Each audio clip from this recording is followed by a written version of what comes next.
अस्सलामु अलैकुम वरहमतुल्लाहि वबरकातुहू। प्यारे नाजरीन, आइए एक बहुत ही प्यारी सी हदीस पाक सुनते हैं। दुनिया व आखिरत का ख़जाना। रसूलुल्लाह सल्लल्लाहु अलैहि वसल्लम के पास एक शख्स आया और बोला कि या रसूलुल्लाह सल्लल्लाहु अलैहि वसल्लम, मैं क्या कहूँ जब अपने रब से मांगूँ।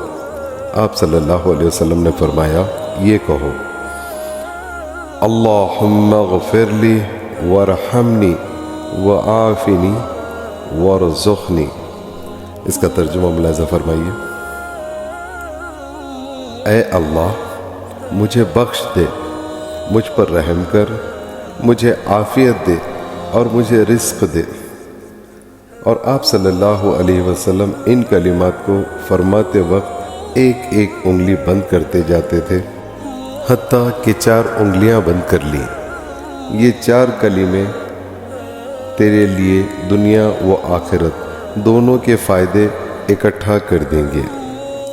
ये हदीस पाक सही मुस्लिम शरीफ, सुनन इब्न माजा दोनों अहदीस की किताबों में आई है। जज़ाकुमुल्लाहु खैर।